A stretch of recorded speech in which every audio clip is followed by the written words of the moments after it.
there's plenty of seats.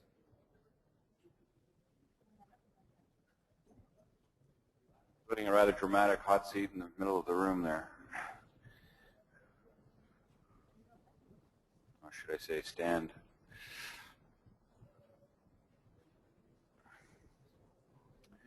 So as everybody knows, the focus this morning will be on the reports from Conference Board and PAG. We will start with PAG and then go to Conference Board, and we'll have both presentations consecutively. Then I'll ask my fellow commissioners whether they have any questions or comments, and then I'll open it up for public comments. So, unless there's any questions on that process, we'll start with Blake. I assume, Blake, you'll make the report.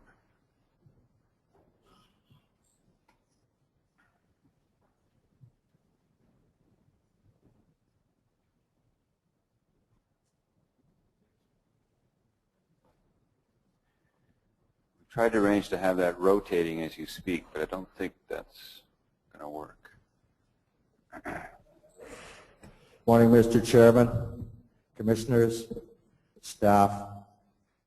You'll have to bear with me this morning. My eyes are a little blurry.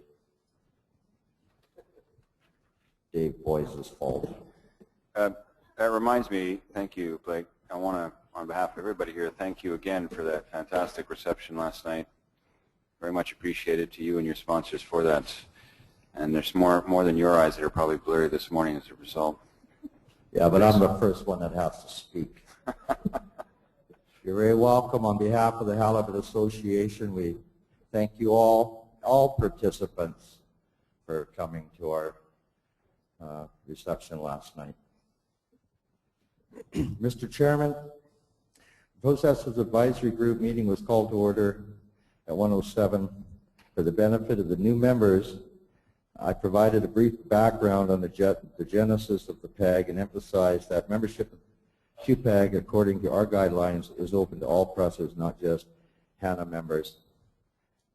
This particular comment was a result of an email that had gone around prior to the meetings that suggested that PAG was controlled by HANA, which is not the case. As required in our guidelines, when the PAG is convened in Canada, the chairperson is a resident of Canada, and the vice chair is from the United States of America. I was elected as chairman, Tom McLaughlin elected as vice chairman. 20 companies with 28 representatives attended the first day of the PAG meetings this year. We had 6 observers. And then on the second day, 21 companies were represented by 29 individuals and 3 observers. PAG members, again, represent the majority of halibut bought and processed in Alaska, British Columbia, Oregon, and Washington. This attendance is, again, at high levels of industry representation. I think it's probably our second largest meeting we've had since our inception in 1995.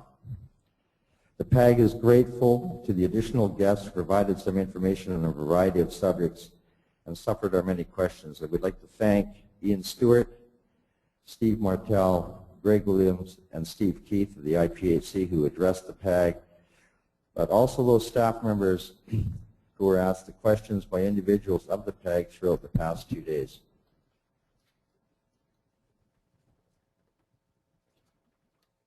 We'd also like to thank Rebecca Reed, Glenn Merrill, Allison Rebb, Rob Jones, Greg Kirshner, Rush Steve, Martin Page, and John McCulloch. I will add one thing that's not in the minutes, that Martin and John have been attending observers of the PAG for the last 4 or 5 years, and they are from the BC sports sector. The staff regulatory proposals, number 1 on catch limits. And I would like to just say before I read this that between 1/3 and 1/2 of the PAG members wanted to stay right on the initial blue line on the benefits and risk chart. And there's a major concern by the members of the Processors Advisory Group that we're going down a very rocky road, and we might not have a fishery in 4 years. The PAG approved by a vote of 17 in favor and 2 opposed the following fishery CEY for 2013. Area 2A, 900,000 pounds. Area 2B, 6,220,000 pounds. Area 2C, 3,760,000 pounds. 3A, 9.24 million. 3B, 2.73 million. 4A, 1.33 million. 4B, 1.45 million. And 4CDE, 1.93 million, for a total of 27.56 million pounds fishery CEY. These amounts were calculated in the following way. For areas 2A, 2B, 4A, 4B, and 4CDE, we took a 1/3 step down from last year's catch limits. For areas 3A and 3B, we used the CEYs from Table 6 on page 121 in the Blue Book, which was basically the blue line.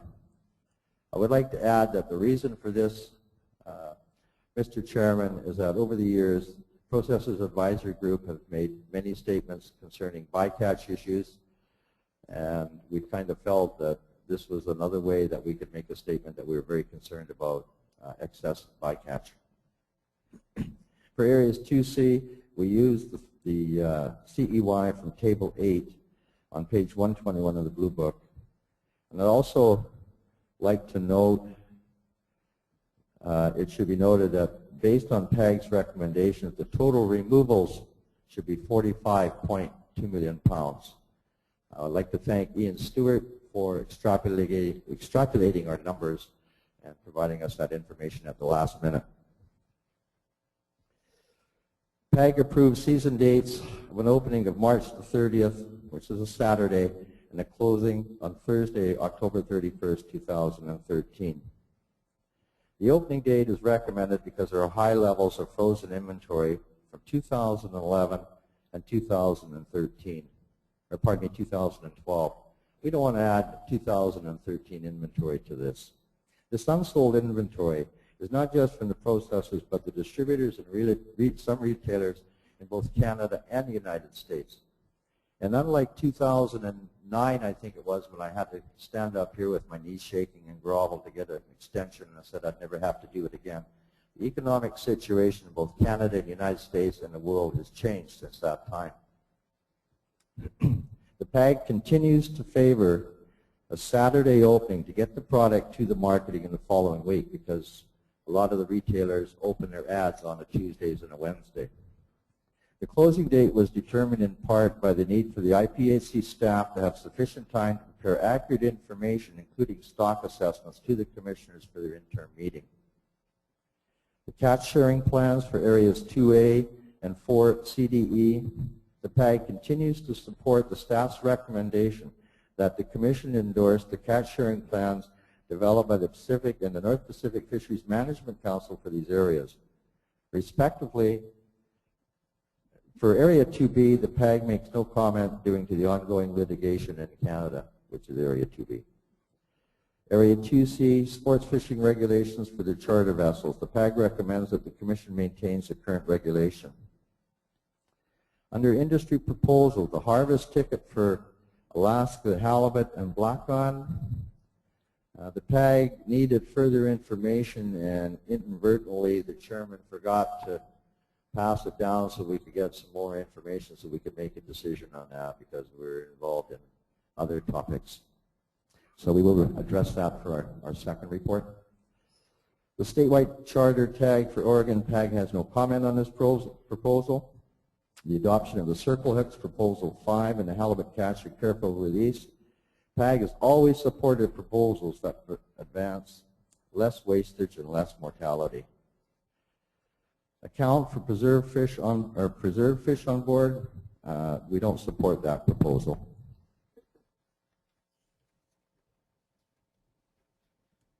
This is a long one.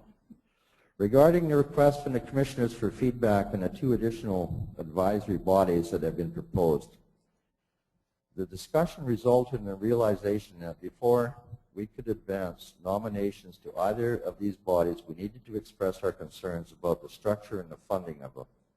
PAG passed the following motion by a unanimous vote. The PAG support the initial formation of the proposed MSAB with consideration by the Commissioners for the following comments and recommendations. Funding has not been explained and the mechanism needs to be determined. The PAG recommends that the structure of funding includes all travel and lodging expenses for the MSAB members as required. The category of processors should include the appointment of 5 members of the halibut processing sector, equal to the harvesting sector. If the total number of membership drops to a lower number, the processing sector should have as many members on the MSAB as do the other major categories. And the reason for this, Mr. Chairman, is we have basically 4 geographic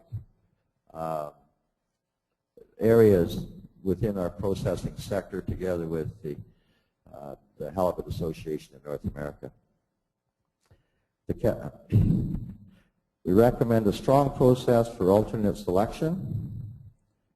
We recommend that the Commission quantify the time commitment to be required of prospective members. We also recommend a defined term duration.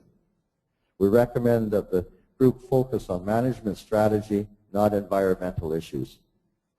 We recommend that the Commission develop a plan for integrating the new advisory board as it work products and recommendations into the existing structure.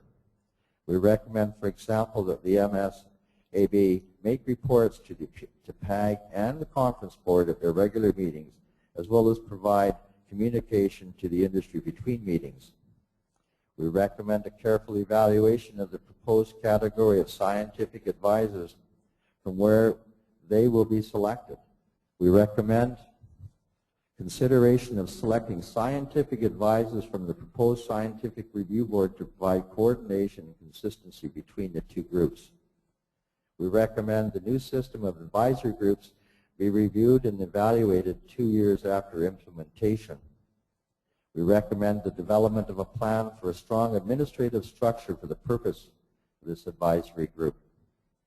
We recommend adding a membership category for First Nations, tribes, and Alaska Natives. We will work on the remaining projects and report back to the Commission tomorrow morning, and we recessed at 4 o'clock yesterday afternoon. On the back page of the report, you will see the participants of the PAG. Thank you. Thank you, Blake. Just on the last reporting tomorrow morning, do you mean will that be then later today, or how do you sort of see that additional report timing-wise, or being able to complete your work? Well, I thought that was another public session tomorrow morning. Yeah, so that's how you'll envisage it, doing it that time? I prefer if that's okay with you. Yep, that's fine, just confirming. Okay, thanks, Blake. So can I ask, is it Chuck? Chuck, are you going to deliver the conference board report?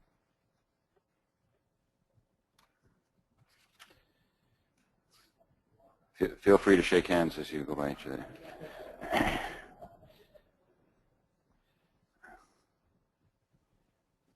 Oh, great.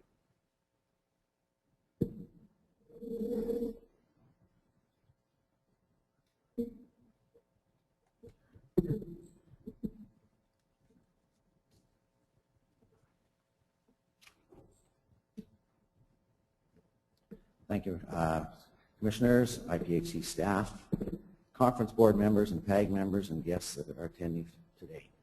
And I assume we're online as well, are we? And anyone listening online as well. Conference board, voting roster, the United States section accredited 34 organizations for participation in the 2013 conference board proceedings. Canadian section accredited 30 organizations for participation in the 2013 conference board proceedings, 4 of which were new member organizations. Linda Mencken was selected as co-chair for the U.S. side, and I certainly appreciate Linda stepping forward under the circumstances that she had to. It certainly helped our proceedings. On the Canadian side, myself, Chuck Ashcroft, was selected as chair. We had one presentation, and that was from the Canada-USA Bycatch Working Group, the project team led by Rebecca Reed and Glenn Merrill. The conference board welcomed the update given by the Bycatch Working Group project team. This presentation informed the board on some of the improvements that are starting to occur, but just as importantly, the issues that still exist regarding bycatch mortality and its negative effect on the directed halibut fisheries, namely area-specific reliability and accuracy of bycatch estimates, downstream effects of bycatch due to migration, lost yield, and lost female spawner biomass annually up to 2.26 pounds for every 1 pound of bycatch. Additionally, this 1 pound of U26 bycatch is estimated to reduce future female spawning biomass by 6.6 pounds. As part of this presentation, immediate and long-term options were presented for discussion and input from the conference board, which generated considerable discussion, including the following, which resulted in the following motion. The conference board appreciates the work of the Halibut Bycatch Working Group and the presentation given by the project team. The conference board urges continued work on the bycatch project in regards to longer-term options listed at the end of the report. The conference board requests that the bycatch group continue to develop these options in consultation with industry. Additionally, the conference board recommends that all halibut caught with currently prohibited gear continue to be required to be carefully released and not be retained for sale. The motion passed 35 to 19 with 5 abstentions. Those opposing the motion supported the work of the Halibut Bycatch Working Group, but believe the working group should consider the full range of options and have all tools available to reduce bycatch, and that determining what should be done with bycatch halibut after retention should be a separate discussion taken at a later date. Catch limit motion. Oh, I jumped a page. My apologies.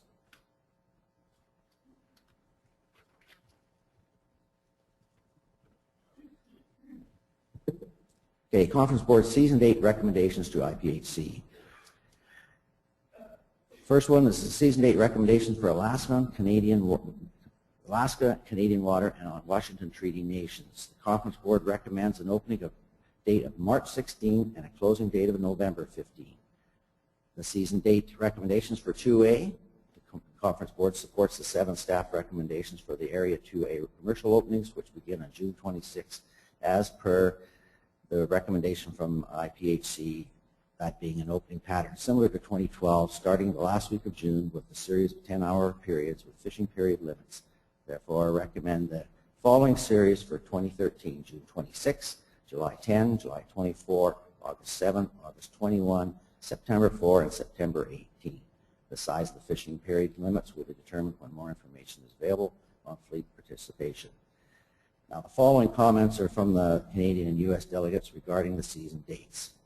U.S., Alaska, indicated a strong recommendation for season opening no later than March 16th. However, many preferred an earlier opening of February 28 for marketing purposes, which ties in with the early sable fishery and reduce conflicts with herring fleets that start up in April, and to minimize interactions with sperm whales. A February 28 motion failed 19 to 26, with most groups in the U.S. voting in favor.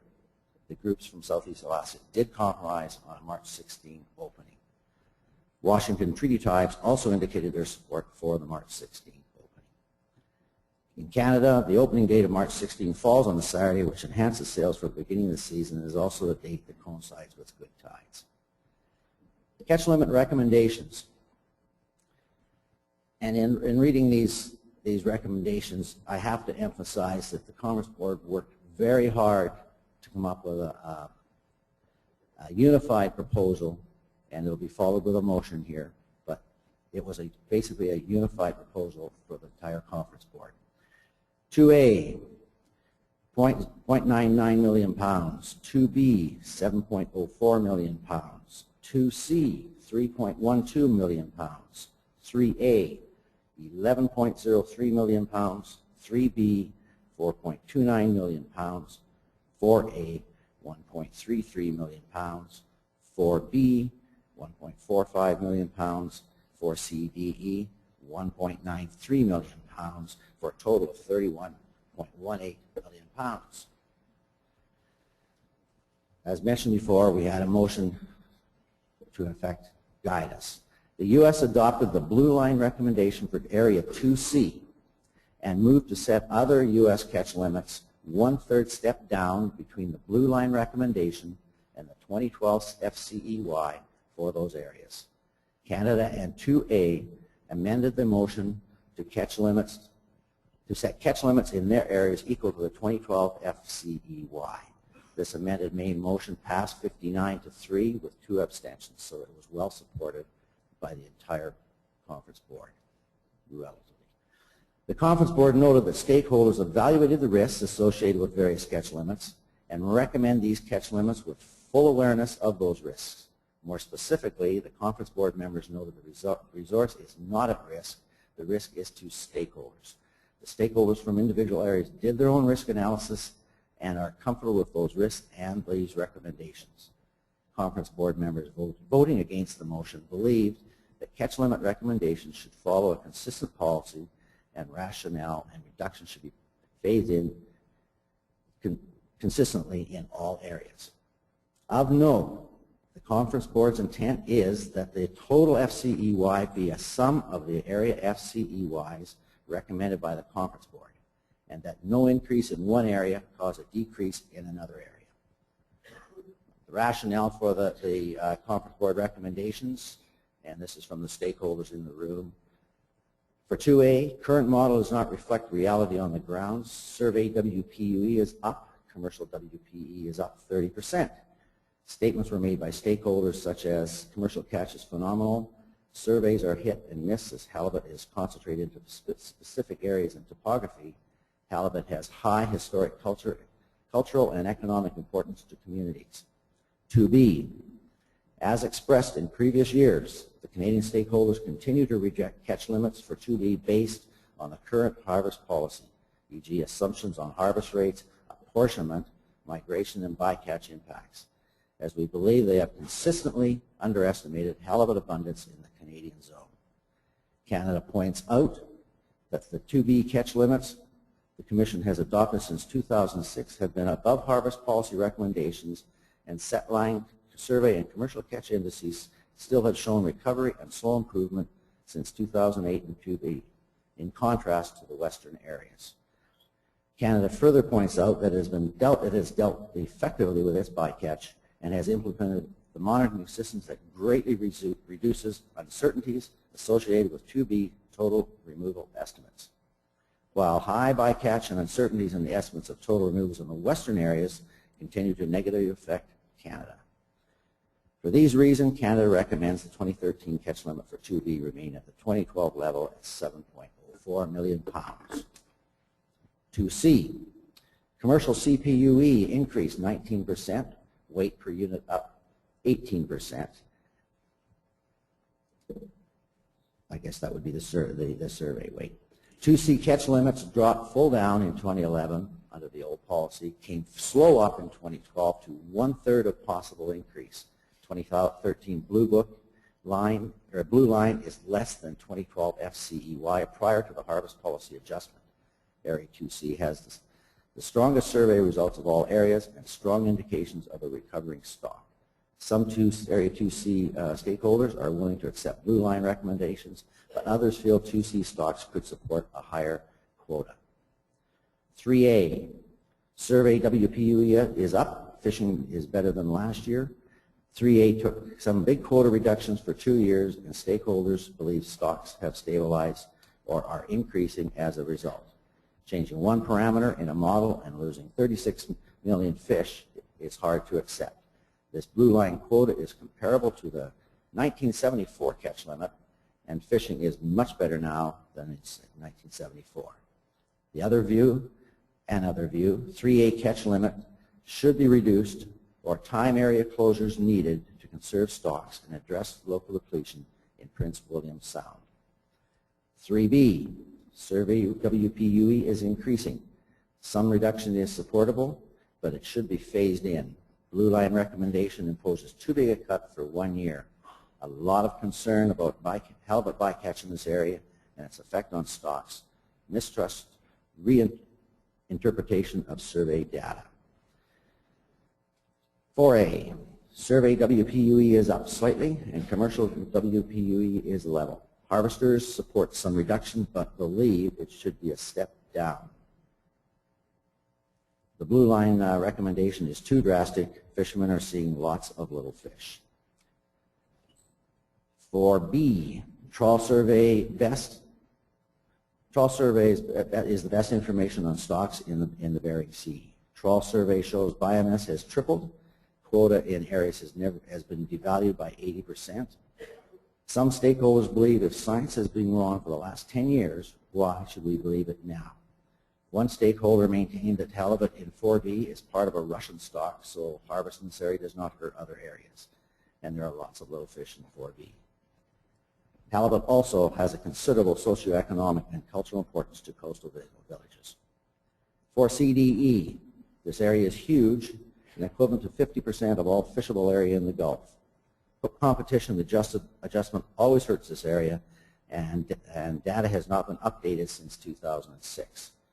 Socioeconomic impact to communities in this area from the blue line recommendation would be extreme. And just add a comment, the catch limit recommendations by stakeholders were incorporated in the Blue Book, were incorporated into our discussions and in setting our direction. There was one minority statement from West Brothers Group, which has been inputted right here. It's short. The West Brothers does not support the blue line catch limit recommendation for Area 2C. For the last 3 years, the Area 2C IPHC survey has increased from 110 pounds to 161 pounds. In the blue line table, the Area 2C biomass is very close to Area 2B biomass. The 2013 harvest rate for 2C should be 27.5%. This would result in an Area 2C catch limit 1 million pounds less than the Area 2B catch limit. Proposed changes to the 2013 IPHC regulations. Catch sharing plans 2A, 2B, and 4CDE on page 116 of the Blue Book. The Conference Board supported by motion the catch sharing plans for 2A and 4CDE.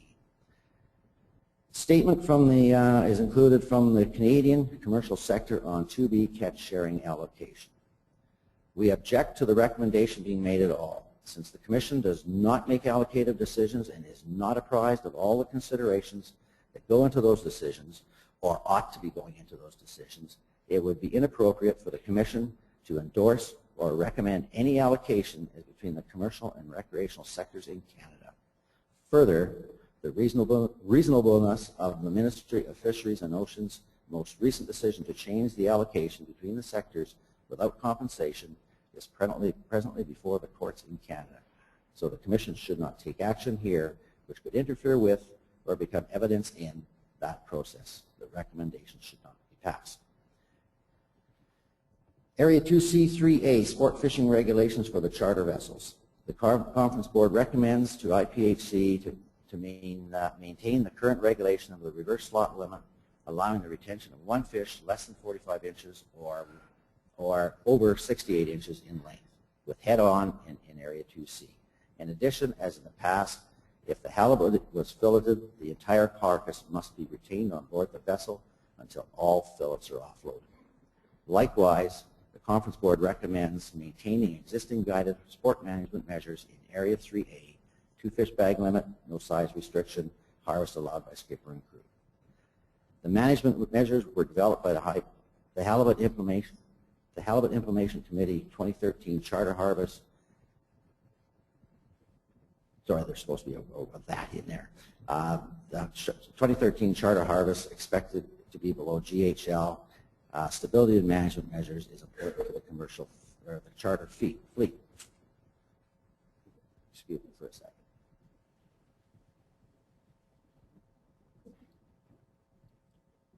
Industry regulation or regulatory proposals.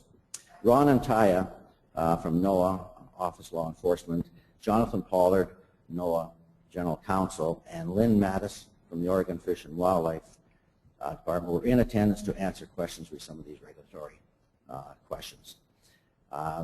Number one, James Whitehorn Management, and for Alaska only, requiring harvest ticket for sport cod, Alaska halibut, black cod. The Conference Board took no action due to regulatory, legal, and cost issues, as explained by enforcement was in attendance. Sean Crittenden Management, Oregon, creating a statewide charter tag at a cost which will allow for doubling the daily bag limits for sport cod halibut while using a charter. The Conference Board, again, took no action. The Oregon Fish and Wildlife has jurisdiction. This is not the jurisdiction of the IPHC. Ron Bushman, regulatory adoption of circle hook as the legal gear in directed halibut fisheries. Conference Board took no action due to legal and enforcement issues. Don Martin, regulatory account for the preserved fish on board sport fishing vessels. The Conference Board took no action. Enforcement advised fish cannot be reconstructed, and enforcement cannot determine if the vessel is in possession limit once frozen, once the fish is frozen. Ron Bushman, establishing the guideline for careful catch and release methodology for halibut is not going to be retained. Conference Board again took no action. The proposal required additional refinement and information. Proposals 6 and 7 were not dealt with as per IPHC recommendation, and a letter's already gone to North Pacific Fisheries Management Council. Conference Board discussions, items on the performance review. The Conference Board was tasked during this meeting with making recommendations to the Commissioners on certain specific items coming out of the performance review process. Regarding performance review recommendation number 3, adopting a multi-step process over the next 2 years to transition the current stakeholder advisory arrangement into a unified integrated body. The Conference Board feels that PAG and the Conference Board have unique issues and strengths that serve the IPHC and the process better if operating as separate boards. Harvesters and process bring a wide range of perspectives to the table from different regions and different fisheries. Reducing the size or restricting participation to create one group would compromise inclusiveness. As such, the Conference Board recommends through a motion that the structure of the Conference Board and PAG remain as status quo. This was passed with 2 opposed. The Conference Board will address recommendations 1 along with the MSAB and other issues during Thursday sessions and report back Friday if that is okay with the Commissioners. Chuck, can I suggest on the bycatch, everyone has a copy of the text, that you might want to just focus on the operative paragraphs? Does that work? Or would you like to read the whole thing on the bycatch? So it's your decision. Any suggestions from the stakeholders? I take my direction from the stakeholders. Please proceed. Of the Conference Board. Whereas the impact of halibut bycatch on resource health and fishery yields has long been a topic of importance for the IPHC, and whereas the move to a coast-wide assessment which recognizes halibut migration has also renewed concerns about the impact of bycatch in one area on available harvest in other areas, and whereas bycatch was the second largest source of removals coastwide after the directed commercial fishery in 2011, and whereas halibut bycatch now exceeds the directed halibut catch in some Bering Sea areas and accounts for more than 1/3 of halibut removals in some GOA halibut regulatory areas, and whereas a significant amount of halibut bycatch is composed of under 26 fish, U26, and whereas according to the best scientific information, every 1 pound of U26 halibut bycatch represents an estimated 6.6 pound loss to future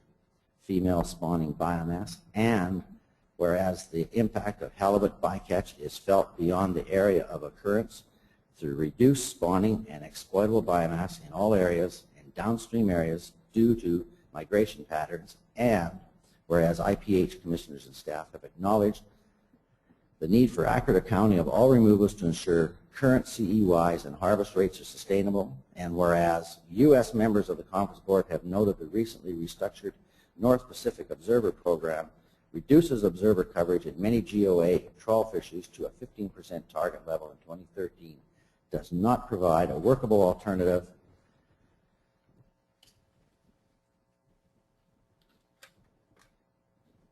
for small hook and line vessels, and contains regulatory loopholes related to the definition of a trip and use of tenders, and whereas the conference board would like to highlight that no action has been taken to reduce bycatch in the Bering Sea area, then, therefore, the conference board urges IPHC commissioners and staff to advocate aggressively at the North Pacific Fishery Management Council meetings and other appropriate forums for bycatch reductions and the development of measures that create incentives to lower bycatch and bycatch rates to ensure conservation of the halibut resource.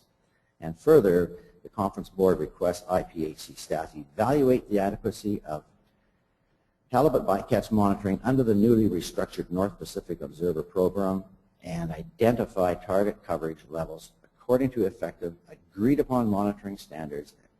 And further, the conference board requests that IPHC commissioners provide the results of this North Pacific Observer Program evaluation to the U.S. Secretary of Commerce, along with a request to the Secretary for funding and a mandate to the North Pacific Fisheries Management Council to address halibut bycatch immediately. And further, the conference board requests IPHC or DFO staff offer to provide a presentation to the North Pacific Fisheries Management Council on the efficacy of using electronic monitoring, EM, to monitor hook and line fisheries, and how fisheries managers have addressed data management issues common to EM programs. This presentation could be made at the April or June 2013 council meetings. I'd like to advise this motion passed absolutely unanimously in the conference board, and I have to impress that on the commissioner. In addition to this direction, there are 5 motions, some of which are still outstanding, the conference board did pass last year and still wish the commissioners to use in their deliberations. There is, and I would have to apologize to everyone who's received a draft, but that's why it's called a draft at the end of our meeting. There were 2 more motions passed that have been omitted, and we apologize for that. Motion adopted to form a harvester subcommittee of the conference board to track the work on bycatch and ensure progress is made on requests in resolution. Another motion was passed supporting 100% observer coverage on the GOA trawl fleet in 2014, and with the inclusion of electronic monitoring by 2015, supplemented by logbooks. We will write that up. It'll go in the final report, but I apologize for that not being in. Additional to this is a Canadian stakeholder discussion document added as an addendum, and as such I will not talk on it. I will need 2 glasses of water if that was the case. But the commissioners are still, Canada would respectfully ask that that paper be part of your discussions, as is important, and it adds to some of the clarity around the Canadian position. Thank you. Thank you very much, Chuck. Just one point of clarification. I notice in several parts of the presentation or the report, there's a reference in the language I think is used, blue line recommendation. I just want to highlight that it's not a recommendation. The blue line, as you know, is the numbers that are related to last year's target harvest rates. So we've gone to pains to say that in the context of reviewing the decision table, the blue line is that representation and does not represent, as has been in the past, clearly defined staff advice. So you might want to just edit that to say the blue line Thanks, we will. as presented. Thank you. Okay, can I ask my fellow commissioners if they have, either for Chuck or Blake, any comments or questions? We have Ralph and Philip online.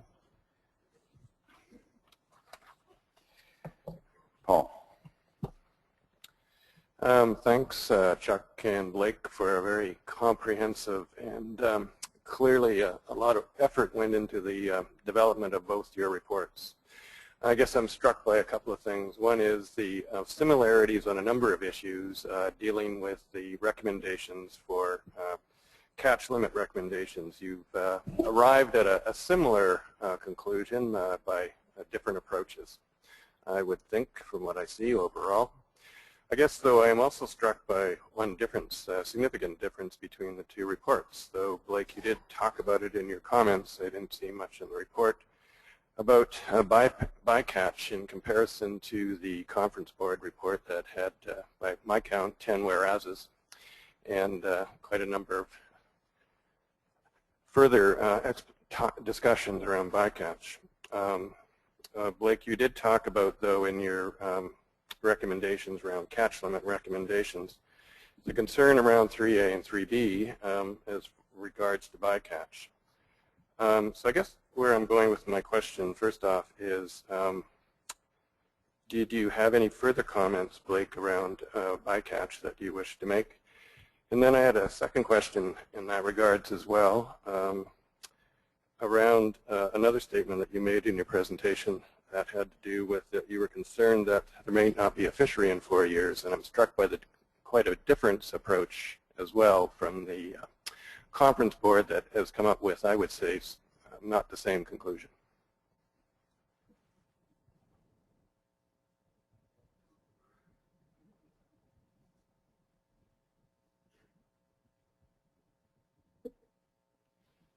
Mr. Chairman, in response to your first question, Paul, over the years, Processors Advisor Group have made many statements on bycatch, and they're just basically a comment. We did not, although we did have a presentation twice during these sessions on percentage of removals and whatnot, we just generally don't throw that much nuts and bolts into our reports. And your second question,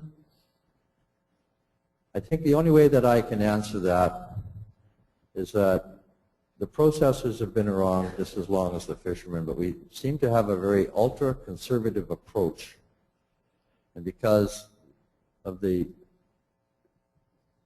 investment in plants and other things, and depletions of stocks in other fisheries around the world, and depletion of stocks and fisheries on the west coast of North America, we do like to rather err on the side of caution. And that has traditionally been our stance.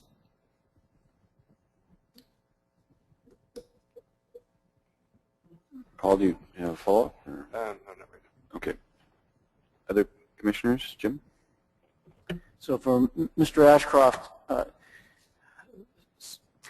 this last part, which you didn't read, the addendum from Canada, is that sort of, should the commissioners see that as like a minority report, or how should we view that if that was, I understand, not part of the deliberation, but it's attached to your document?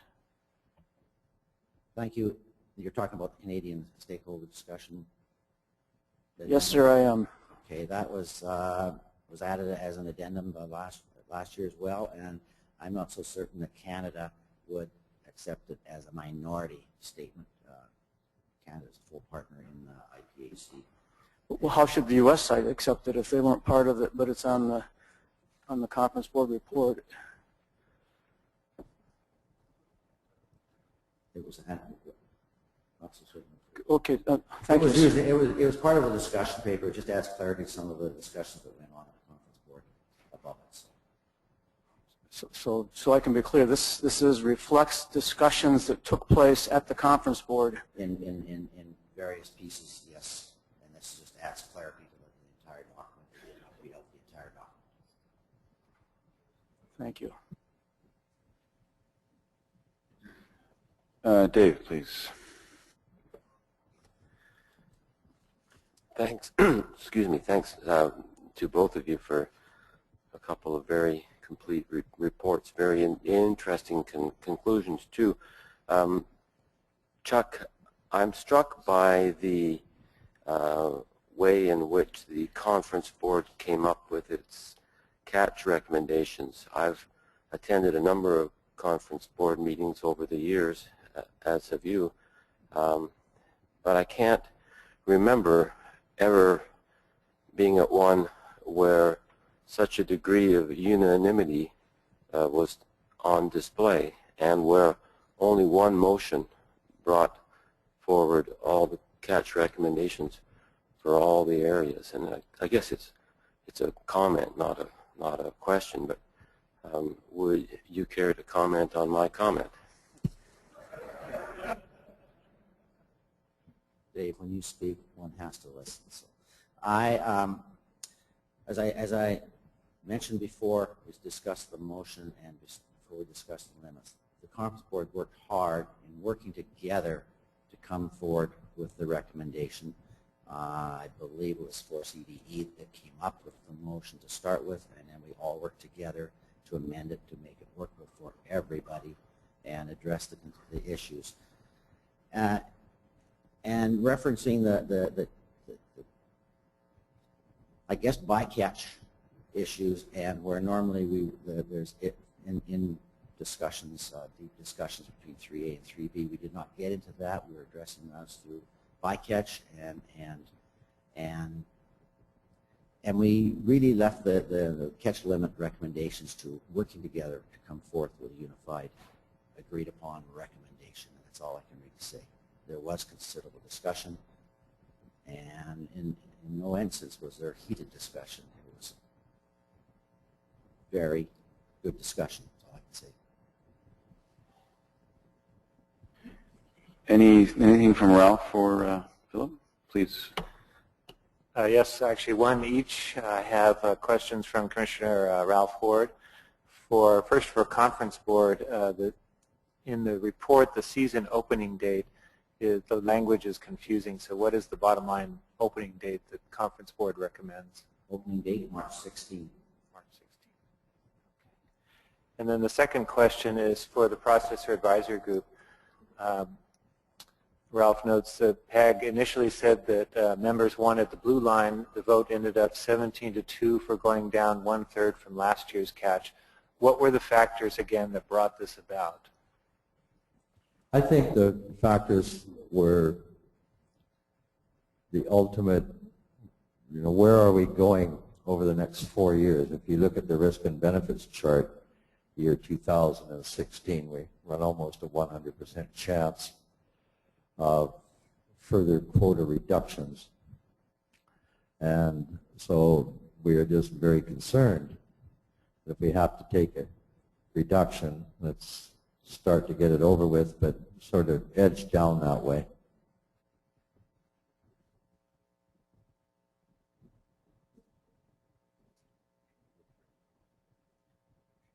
Paul, you want to follow up? Yeah, thanks, Michael. I do. For Chuck, I was wondering whether you were going to have any opportunity at this meeting to provide the Commission with advice on the various boards that we talked about. I noticed that PAG had an opportunity in their discussions. Were you going to carry on today and provide some further guidance on that? Yes, thanks. I did mention that we would be discussing the other issues, MSAB and terms of reference, et cetera, et cetera. That's our intent is to start after this session is over and work through it for a while. We did kick around some of the discussions, and we more or less, and there's not been an agreement, we haven't really got into it that much, but we may be thinking of moving forward on the terms of reference or in a smaller working group, but we'll discuss that and establish it if that's the direction it's going to go. We do not think our terms of reference could be dealt with at this meeting. MSAB, the initial discussions, we've had quite lengthy discussion on it to start. We had more questions than answers, and we're going to be guided a bit more by some of those questions and something we've heard from the PAG presentation here today as well that may help us in our deliberations there. And we will follow the process with what we've been given to guide us through the discussions for this afternoon and this morning. Thanks for that, Chuck. I missed that in your presentation. Yeah, I certainly encourage you to do that. I see that board is going to provide some very critical and helpful advice for how we move forward. Okay, thank you. We will report out.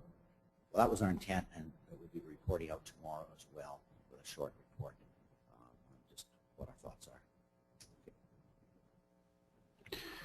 Any other questions from commissioners? Someone, Philip or Ralph? Yes, thank you. Two questions from Philip. The first is actually for both boards. Did CB or PAG discuss the or conduct nominations to the proposed MSAB? We did not. We are going to be dealing with that today. We had, I think, 5 or 6 volunteers. Morning, Philip. And the second question, is a comment. Philip wants to point out that it makes it tough for the commissioners to choose when PAG and Conference Board propose different catch limits. You don't really need to comment on that. I just want to say it's not a perfect world. I would indicate to the two of you that as soon as you can provide an electronic version of those to the staff, they can forward them by email to Ralph and Philip, because they otherwise have not seen them yet. Oh, now you do have them? Good, so they've been forwarded. Excellent, thank you. And if there's any way when you do complete and before you present tomorrow to forward them so we can get them in Philip and Ralph's hands before you present tomorrow morning, that would be great, if that will be possible. If I may ask, are you wanting us to re-edit the Conference Board report? No, I meant with your additional report that you'll be giving tomorrow morning. I don't know whether you'll have it in writing or not. If you do, just to forward it just before it's presented, so that electronically, so that both Ralph and Philip will have it in front of them. Well, I do hope, as one of the chairs of the Conference Board, that we don't have to do it till 11 o'clock tomorrow or tonight, as we did last week. We'll try and do it much quicker. Understood. Thank you very much. Okay, I'm going to now open it up. There may be questions to either or both of you. There is microphones, though, one on this side, one at the back, one on this side. And if there are questions that either Blake or Chuck need to answer, perhaps you, since you're both here, you could use that microphone, or you can come back, whichever you prefer, or if there are other comments that are made. So if you wish to make a comment, please go to the microphone on my right here, please. My name is Eric Olson. I'm a longline fisherman from Seattle, and our boats fish all the way from 2A out to the Bering Sea. All areas, we're affected by all areas. But I want to make one comment, if I can, about the PAG recommendations. I wish I could have been in that meeting yesterday so I could have explained myself to them.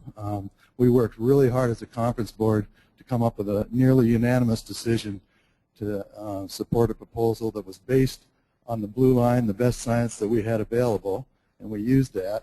And then we find out that the PAG made a recommendation to send a message to only Area 3A and 3B fishermen about bycatch. So I worked some figures out here, and I looked at the differences between what the PAG recommended and what the Conference Board recommended in 3A and 3B, and it comes to 1.8 million pounds in 3A, 1.56 million pounds in 3B. Correct me if my figures are wrong. And I multiplied that by $5, which is a conservative estimate of what the prices might be. Maybe it'll be less, but based on $5, that looks like to me that would be about a $16.8 million fine that would be put on Area 3A and 3B fishermen. And I don't really think that if we want to be conserved, we should all share in the conservation efforts. So this is basically reallocating the resource, and I think I would like the PAG to I know it can't be done now, but if you go by that reasoning, it's unfair to one user group. We have a lot of fish in area. Our group has a lot of fish in area 3A and B. So do a lot of the other groups in this room. Thank you. Think, The bycatch is already taken out of our quotas. If there's more bycatch, we pay that way. okay, thank you. Are there other comments or questions? Mr. Chairman, if I could just respond to that. Go ahead. Eric, we really appreciate your concerns, and for a report tomorrow, I'll expand the reasoning why this particular number came about. It was based on some charts in the Blue Book that were spotted and studied by one of our members, but unfortunately I do not have the nuts and bolts answer for you, but I will have it tomorrow morning.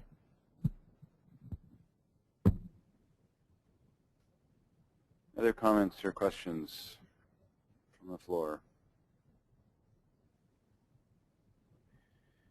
I know everyone's got views, so please, back of the room. Thank you, Mr. Chairman. Melvin Grove from Prince William Sound Charter Boat Association. I guess, unfortunately, we didn't have any discussion on the letter that I had sent in yesterday, and I noticed that the council has referred it back to the North Council for their discussion. Yesterday, I talked to Mr. Fields concerning that, and the problem is, we talk the Sitka lamp is all state waters. The problem in Valdez or the Prince William Sound is it's not all state waters that this would impact. It's federal waters, and even there, Mr. Fields is still unsure whether they have the authority to even take any action regarding the issue that we are seeing. And he even requested that we get that the IPHC, your staff, send a letter, or I guess get your legal department, somebody to determine who is going to take the legal action or can take this issue on. Who's going to man up, if you will, and address the issue that we are seeing. So I guess it's my request, if at all possible, that the staff send a letter to the North Council that gives them the authority to take on this action. If they don't have the authority, then maybe we just look at Prince William Sound area within 3A as its own regulatory area, and you guys can then take action. So that's basically my comment. I'll leave my other ideas to personal discussions. Thank you for that. Any other comments or questions? Please use the microphone. Please. Yeah, I have a similar comment on my proposal on the harvest ticket. Can you just also, for those who possibly may not remember, name and background or name and affiliation, please? Yeah, James White on West Brothers Group. And my proposal number one was the harvest ticket for Alaska halibut and black cod. And after, excuse me, after the attorney reviewed it, he thought that the process would be to have IPHC, if they're in favor of it, support a letter to National Marine Fisheries, and that would be the process to do, he said. So maybe you can check with your attorney again, but that's what he told me yesterday after he reviewed it. Thank you. Thank you. To my right. Jan Standard. Seems to me that with the PAG recommendations, to a large extent, and with the conference board recommendations on catch limits, that it looks like reapportionment in a way. I'm wondering if you could comment on that.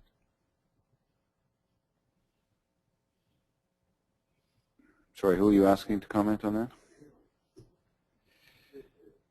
In the sense that reapportionment, in the sense that by raising one area and lowering another for reasons of bycatch, but still one's going up, one's going down, seems like it's reapportionment.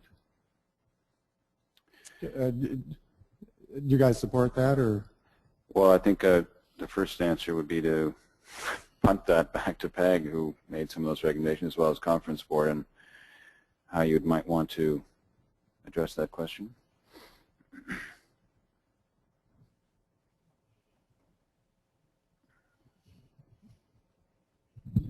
John, no, that wasn't basically the way we looked at it.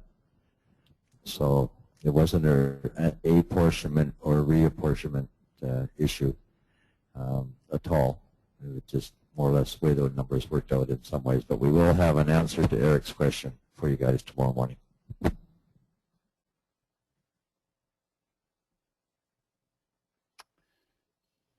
Any other comments or questions?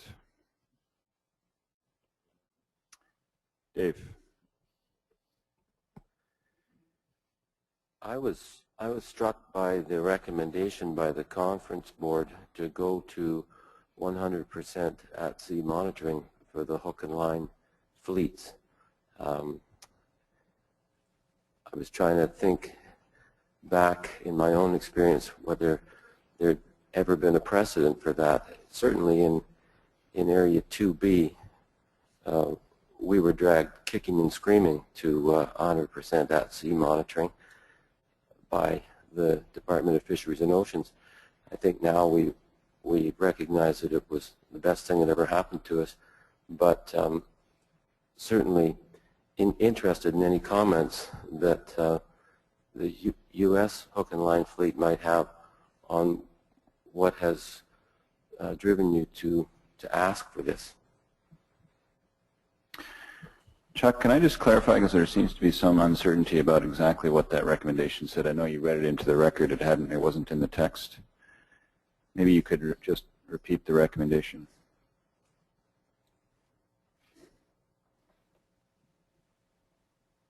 Or motion, I should say.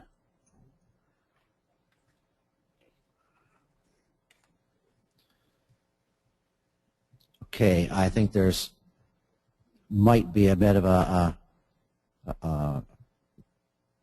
misnomer on that statement. We passed without any objection or full support 100% observer coverage on the Gulf of Alaska trawl fleet in 2014 and electronic monitoring by 2015, supplemented by logbooks. This is the one that wasn't read in. That's trawl fleet. So it was just the trawl fleet that was identified. Sorry, that was my misunderstanding of what you read out there. And I would add that Linda Benkin, the co-chair, may have more to add on this and or the direction that the U.S. is taking or trying to take in addressing these issues with EM if she wishes. Linda, do you wish to do so? Thank you. Yeah, Linda Benkin with Alaska Longline Fishermen's Association. There is a very strong willingness on the part of the fixed gear fleet to carry electronic monitoring. The fleet sees it as a mechanism that's worked well for catch accounting in Canada. It's a system that works well with fixed gear gear in particular. As hooks come aboard one at a time, it works well in a small boat fleet, particularly in Alaska, where the fleet's operating from remote areas and flying in observers in and out is extremely costly. The fleet's weather limited, but electronic monitoring can be on the boat and turn on when a boat goes fishing. So our fleet is very eager to pursue electronic monitoring. We did run a 2-year pilot program, industry in cooperation with the National Marine Fisheries Service, to develop an EM pilot, or develop EM as a workable option for our fleet. And we're trying to advance electronic monitoring as quickly as we can in Alaska, particularly for the fixed gear fleet. There's a report on our pilot program. I think there's still copies outside. We'd be happy to provide some copies to the Commission so you can see how far we've gotten with that effort. Thank you. And just to clarify, that is not part of the motion that's being adopted by Conference Board. Is that correct? It's just an additional commentary? No, the motion that was made was specific to increased observer coverage, 100% observer coverage in the trawl fleet, and that be followed with electronic monitoring after 1 year of intensive human observer coverage. But it was trawl only in the motion that was made at the conference board. Right. Okay, thank you.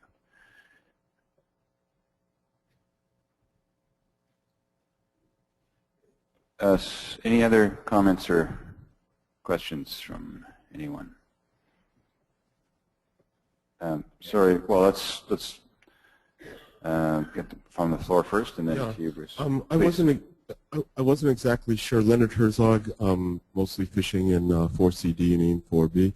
I wasn't sure what your expectations were for comments, but I wanted to make a general comment on risk rather than make a specific comment to our area.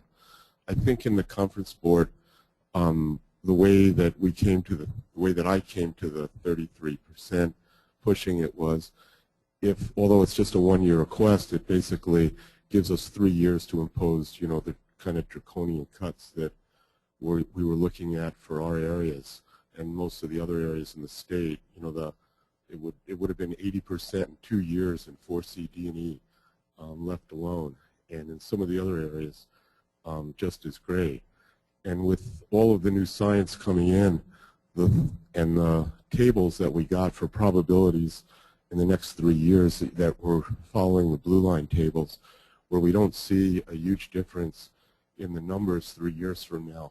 I think as business people and also as conservatives of the resource, we thought better to move more slowly right now and take a look next year and the year after at what these conservation efforts are doing. And my personal comment is I come more from the North Pacific Management Council world, and I have trouble here because we talk about recruits as recruits being 32-inch fish, coming into the becoming mothers of babies. But when you look at the size of the biomass, it's very impressive. In 4C, D, and E, the biomass has increased.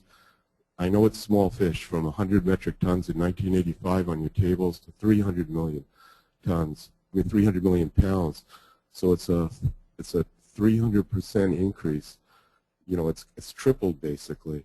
And if half of those fish are females, and we do expect to get 6 pounds of fish for a 1 pound small fish, then as a council, from the council perspective, these fisheries look healthy. I know we have problems at size of age, but we have really big cohorts of small fish in the ocean, in the Gulf and in the Bering Sea. And I think that reducing the catches now by 30% in most areas that was recommended by the harvesters, we chose to inflict pain on ourselves, rather than come and ask for status quo. In 4C and D, the setline survey was up 17%, and the trawl surveys are really strong, and we could have come in and asked for status quo. But I think we decided, at least in my discussions with other people, to try to be conservative, but ask you guys really hard. And I don't think it was a negotiation like we're asking for 30%, take the blue line.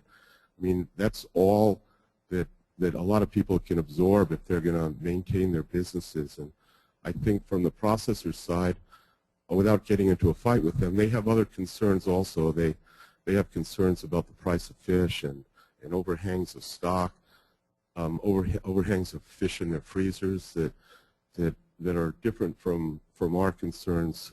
And I hope that that didn't get in, but I'll retract that last comment because I'm trying to speak in general. I apologize for making the last comment, but I think that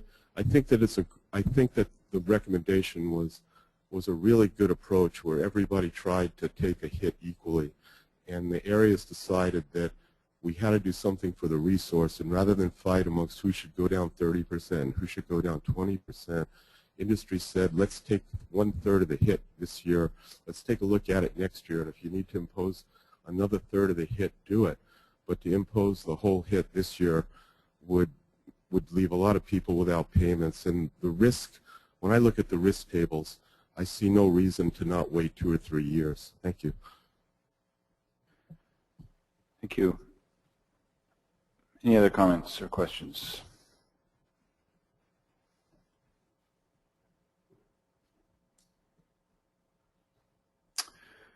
Okay, hearing none, I think, oh, I'm sorry, go ahead, is Ralph or Philip?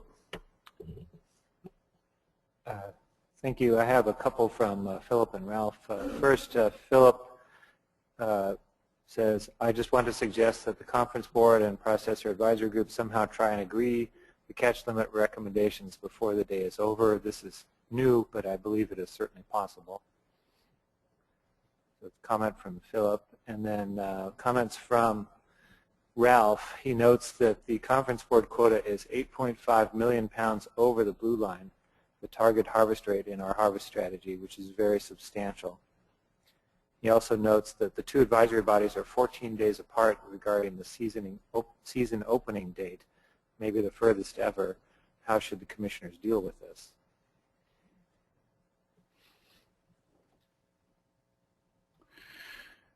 Just on that last point, it's a month apart if you combine both the opening and the closing dates proposals.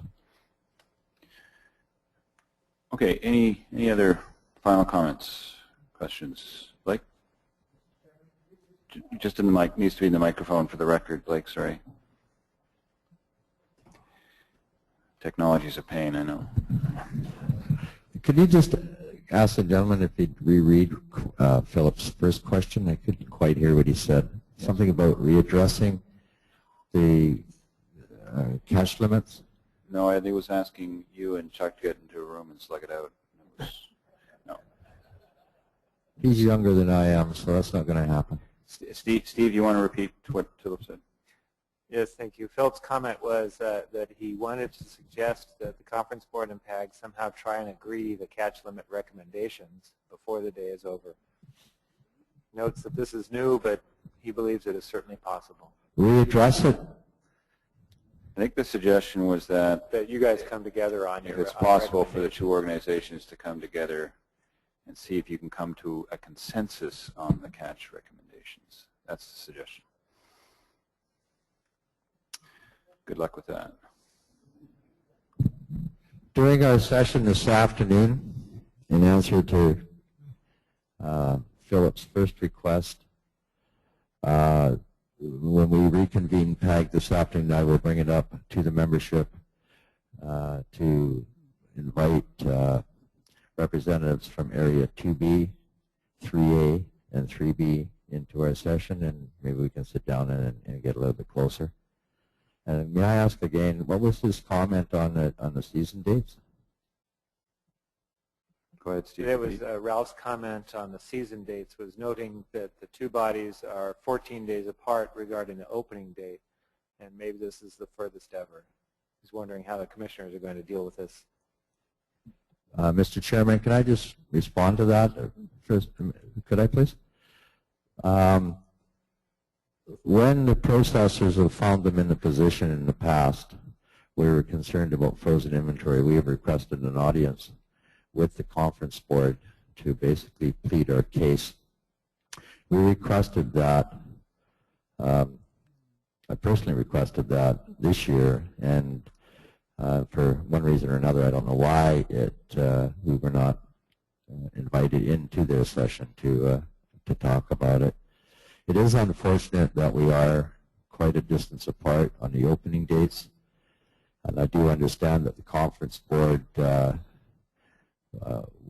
at one point in time were similar to us on a closing date of October 31st.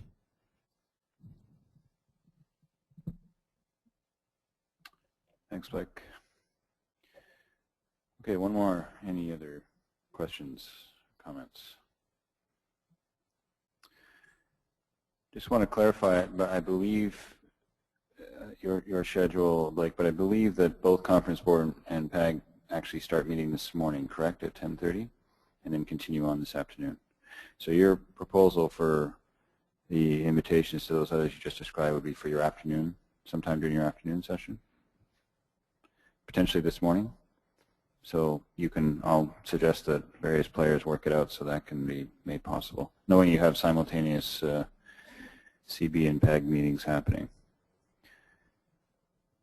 Okay, so I think that's, Bruce, that's it for this session, correct? Oh, Bruce, you had a question. Yeah, I had a question. It's a question both for Chuck and for Blake. And the staff tends to think of things more in terms of harvest rates than actual numbers, and I understand the industry obviously responds to numbers. But for both of you in both of the reports, there were comments about phasing in changes. And I'm interested to know about what your thoughts are in phasing towards what. Are you talking about phasing towards the kind of harvest rates that the staff has incorporated in things like the blue line, or are you thinking about particular numbers? Or if you could just provide a little clarity in your discussions on that.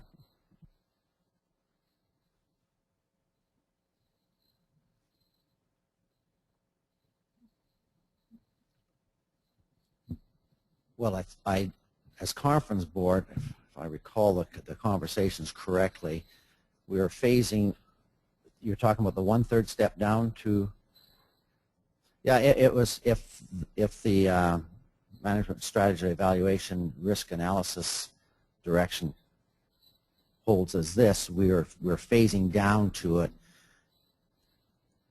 but it's due to the steep drop this year. And as far as the blue line, there's been considerable discussion in the conference board that the blue line should not even be there. It is, in effect, becomes a recommendation to follow to that blue line. And so that aspect we'll address later as well, hopefully through this process. But I think that's, in effect, we're willing to accept the risk of a little higher harvest rate and keep working it down to what needs to be done for the resource to be sustainable over the long term.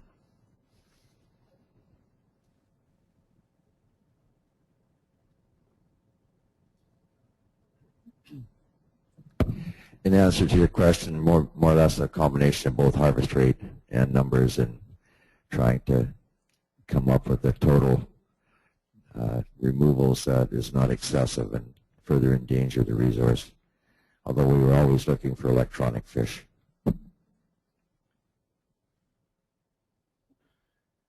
And again, please. If I could just add to that, I think part of the phasing into, we've had a view for some years now that there was presented from the staff, but that there was a fairly significant biomass of small fish that were moving into the resource, moving into the exploitable biomass that would help turn around trends. And at this meeting, that view is significantly changed, and not all harvesters feel that the new view is necessarily completely accurate. They're still seeing some strong signs on the grounds of small fish. And so I think it was somewhat testing, taking some time to test this new perspective on the stock, phasing in a cut while we ground truth that.